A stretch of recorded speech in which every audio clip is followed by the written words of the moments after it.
Hey there, folks. Welcome to Spectrum Pulse. We talk about music, movies, art, and culture. And today, we're going to be talking about the comeback album from the Black Eyed Peas called Masters of the Sun, Volume 1.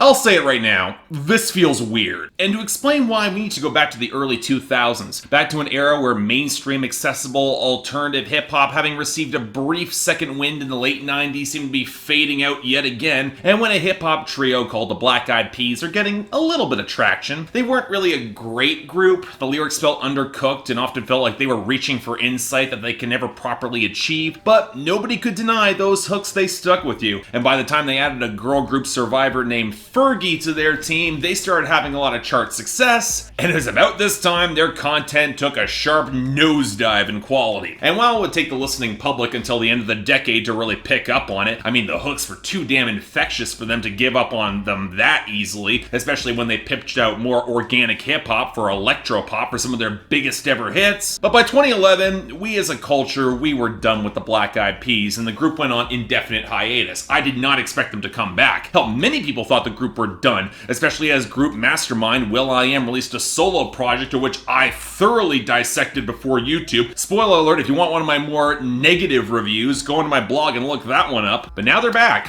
Fergie's gone, as well as any other producers. It's just will.i.am behind the boards for this, and they had promised a radical shift in their sound, leaving behind the club-era electro-pop for something that's more downbeat, reportedly drawing more on soul and jazz, something that apparently pissed off their label Interscope to no end. And more than that, the Black Eyed Peas, they wanted to get political again. And look, if I wasn't skeptical before, I sure as hell was now. I've long been of the opinion that bad or even misguided political art can be really damaging if framed in the wrong context, and I have never been confident in the lyrical skills or the insight of the Black Eyed Peas. But you know what? Without Fergie and those big pop hooks, their reach might wind up being a little limited, and this might just wind up being a blip on the radar, a long overdue comeback for the few remaining fans, but barely a blip for anybody else. So alright, what do we get from Masters of the Sun, Volume 1? So okay, here's the weird thing. In terms of consistency and quality, I can easily make the argument that this is the best album the Black Eyed Peas have put out in probably 15 years. It's pure old school hip hop that doubles down on chill grooves, catchy hooks, and lightweight braggadociousness. And that's about it. And I won't deny it's an odd, kinda low-key, low-stakes sort of listen. The Black Eyed Peas, they only needed to prove that they were still competent, and will.i.am wouldn't indulge his worst instincts in production. And you know what, for the most part, that's exactly what we got. That being said though, this project also reminded me that in the annals of more alternative-leaning hip-hop coming out of this era, the Black Eyed Peas, they sat at the kids' table, and with this album, it really is still true, because while it is passable, while it's pretty good, it is definitely not great. And to get into this, while it was very easy to bag on the Black Eyed Peas when they had Fergie and they were making some of the most recognizably bad hits of the 2000s, pointing out why the band at their best was never really that great back in their earlier years, that's trickier, and in my opinion, an underdeveloped conversation. To be blunt, the biggest strength of the band has always been the hooks and when will.i.am can flip a good sample in an interesting way. Now, as individual MCs, we encounter the first big problem. While you can differentiate the vocal tone and the flows and rhymes, they actually are on par here. Their writing style doesn't exactly have a lot of personality between them, which has always resulted in the unfair branding of will.i.am and the rest. And make no mistake, I blame will.i.am as much in this, because if you put their verses on paper, you couldn't tell a will.i.am verse from a Taboo verse or an Apple App verse in terms of cadence or range or references. Hell, even Migos can occasionally get that right. Okay, you know what? I take that back a little bit. will.i.am tends to be a step worse when it comes to bringing some stupid rhyme ideas to the table, like on Dopeness here, where I swear he's taking lyrical cues from 6ix9ine and tacking on the auto-tune. But you know what? It is better than his solo work, I'll give him that. Now, I will say the band certainly sounds better over old school grooves and that trap flip they tried on Vibrations Part 1 and Part 2, but again, just doing a tone I like well won't get you all the way there for me. And as much as I thought it was cool when Nas showed up on Back to Hip Hop, or when Posdnuos is opposite a verse from the late Phife Dawg on All Around the World, and the Native Tongues reunion I didn't know I wanted until I got it, it's easily the standout of the album. But these songs highlight how the Black Eyed Peas, they might have some good flows, but not a lot of individual style. Oh, they got Slick Rick for 2 lines on Constant Part 1 and Part 2, and I found myself wishing we could get a full verse. That would have been really cool. And then you get Wings, which is probably most distinctive for Nicole Scherzinger flipping an interpolation from Tom's Diner than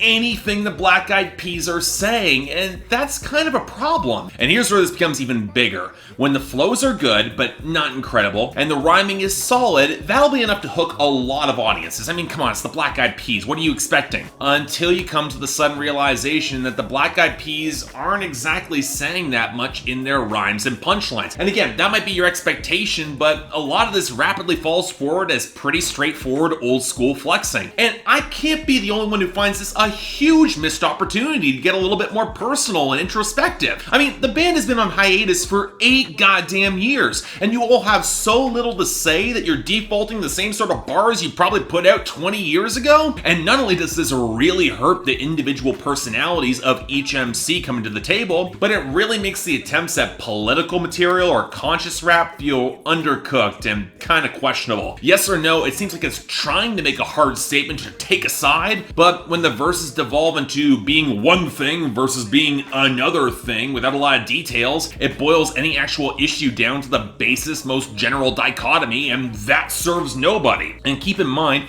we only really get 3 somewhat conscious tracks here, and 2 come at the very end. And look, I won't deny that Ring the Alarm goes pretty hard with that production, but like the Black Eyed Peas' biggest political anthem, Where Is the Love, it's a really risky goddamn thing to juxtapose conspiracy theories about concealing the cures for AIDS and cancer with the provable targeting and Black Panther members by the US government. Hell, I'd say that Apple Diap is the most direct verse addressing police brutality, especially when most of the rest of the song defaults to religious platitudes, and that doesn't do a lot for me. And then there's Big Love, the closing song, and while I won't deny that I can feel anthemic with that hook, which is good, there's a lack of truly cutting bars, and just feels weird for the Black Eyed Peas of all groups to demonize technology as you get in a few of the verses. And look, I know that nobody's going to the Black Eyed Peas for insight or for a message. The band's always gone broad, but you had 8 years, and if you were so inspired by the political upheaval that this is what you bring to the table, it feels really underwhelming, a real missed opportunity. So okay,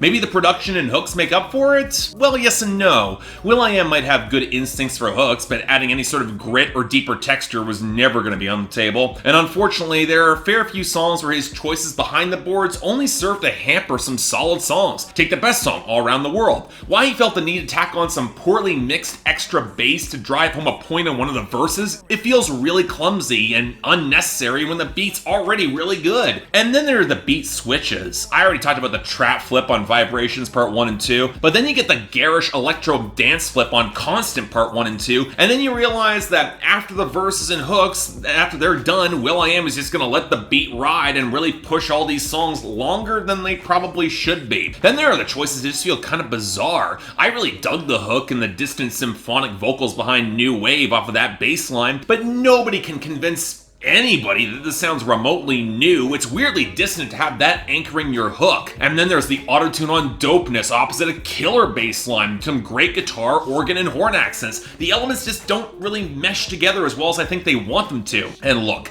I don't think that will.i.am will ever make a better hook than I Got a Feeling. That song is timeless. But on this album, I wouldn't say many of the hooks are all that great, especially in comparison to the richer vibes that he seems to constantly want to shift away from. I thought the soulful groove of Get Ready was really good. It didn't need a beat switch to flip to a much more restrained pickup for the final verse. And I'm left thinking that when the production is just allowed to breathe, the vibes are that much more potent. The West Coast knock of All Around the World, the low-key smooth jazz of Forever, the shortest song in here and another highlight, the first half of Vibrations, and on the flip side, back to hip-hop and the first third of Ring the Alarm, they had enough gusto with the horn line to really work for me. They're genuine bangers. I just wish the Black Eyed Peas had more to say with them. But at the end of the day, you know, I think anybody looking for an album from the Black Eyed Peas in 2018, you're gonna like this. You're probably the die-hard fans, you can respect the return to their older sound, and again, it's probably the best they've sounded in well over a decade. But multiple listens also convinced me that I was never really the biggest fan of this group, even when they were good. Like all of their albums, it runs long, will.i.am still gets in his own way more as he should as a producer, and the rapping doesn't stand out the way it should from 3 distinctive personalities, especially as they had every opportunity in the world to refine this to hit harder and feel more poignant and relevant to the times. So for me,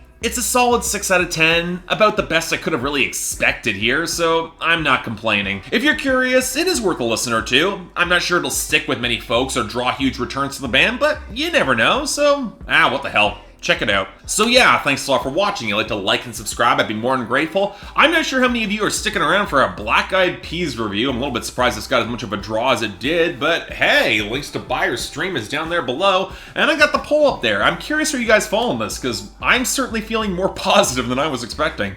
Beyond that, anything else I might be able to do to improve my presentation, I'm all ears. If you guys want to get involved in my Patreon and help support this channel, link to that is right over there, where 3 times a week you guys get to vote for my schedule, and once a week for the higher tier contributors, you guys get to add albums, movies, or even a top 10 list to that schedule. I'm really looking forward for some of you guys to add some stuff to the schedule right now. It's starting to look a little thin up there, and then I have to start plugging in with what I want to talk about, and that could get interesting. Beyond that, anything else, if you guys want to see my schedule, it's on my Instagram, link down there below. But till then, I'm Mark, you're watching Spectrum Pulse, and I'll see you next time.